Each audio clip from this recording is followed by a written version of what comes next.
गोरखनाथ जी काशी में क्या हुआ कि रामानंद जी वैष्णव परंपरा से थी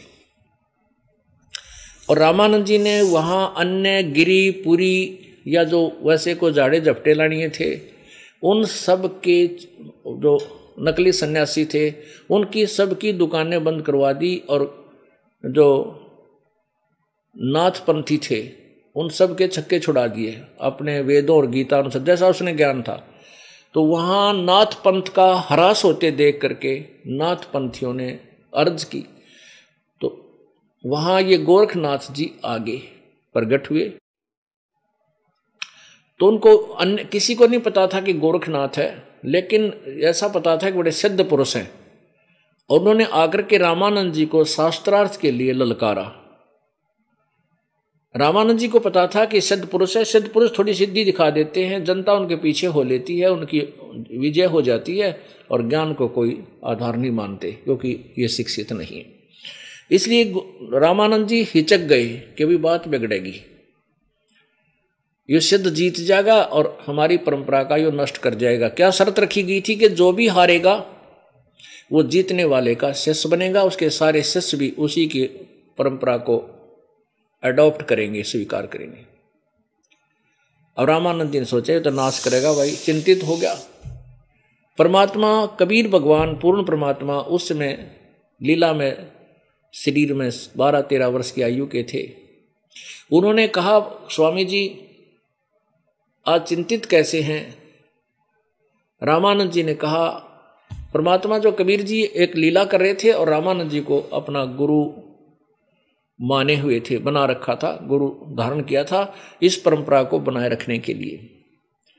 तो रामानंद जी ने कहा क्या बताऊं परमेश्वर, एक समस्या आ पड़ी है कि एक बहुत बड़ा सिद्ध आया है और सिद्ध पुरुष ने आकर के हमें ललकारा है, हमारे से शास्त्रार्थ करने के लिए कहा है और शर्त रखी है कि जो हारेगा जीतने वाले का वो शिष्य होगा, पूरी अनुयायी भी उसी के शिष्य होंगे। और ये जो समाज जो है भोली आत्मा है, ये सिद्धि और जंतर मंत्र को ज़्यादा पसंद करते हैं, इसलिए वो सिद्धि कोई दिखा देगा ये सारे उसके साथ हो जाएंगे, ताली बजा देंगे और हमारी हार हो जाएगी, हमारे बहुत अनमोल ज्ञान को वो नष्ट कर देगा, इस मार्ग को भ्रष्ट करेगा। रामानंद जी कह रहे हैं कबीर परमेश्वर से कि ये चिंता मुझे खा रही है। परमात्मा बोले प्रभु, परमात्मा कबीर जी बोले, कहने लगे स्वामी जी दो पहलवान घुड़ेंगे, दो मल कुश्ती करेंगे, तो दो माल कुश्ती करेंगे तो एक जीतेगा एक हारेगा, कोई बात नहीं, चलते हैं सामना करेंगे, कोई बात नहीं, प्रभु रक्षा करेगा।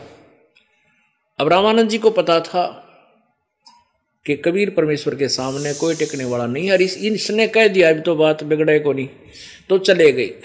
क्या हुआ, वो स्वीकार हुआ और उसके लिए अगला दिन जो नेक्स्ट डे शास्त्रार्थ यानी वार्ता का तय हो गया, समय निर्धारित हो गया।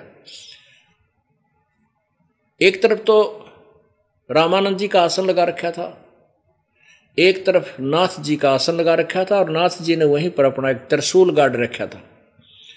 अब कबीर परमेश्वर ने बता दिया था रामानंद जी को कि वो गोरखनाथ आया है, वो भेष बदल कर बैठा है, उसको मैं आप सीधा कर दूंगा, आप चलो। अब रामानंद जी का हौसला बढ़ गया। अब परमात्मा अब एक गुरु मर्यादा बनाते हुए रामानंद जी तो ऊपर आसन पर बैठे हैं तख्त पर और परमात्मा नीचे बैठे हैं जमीन पर उनके चरणों में, जो गुरु और शिष्य की मर्यादा बनाए रखने के लिए, ताकि वो हमें उदाहरण दे रहे थे कि हमारे अंदर कैसी भावना, एक अच्छे शिष्य में कैसी श्रद्धा होनी चाहिए अपने गुरुदेव के प्रति, ताकि वो सफल हो।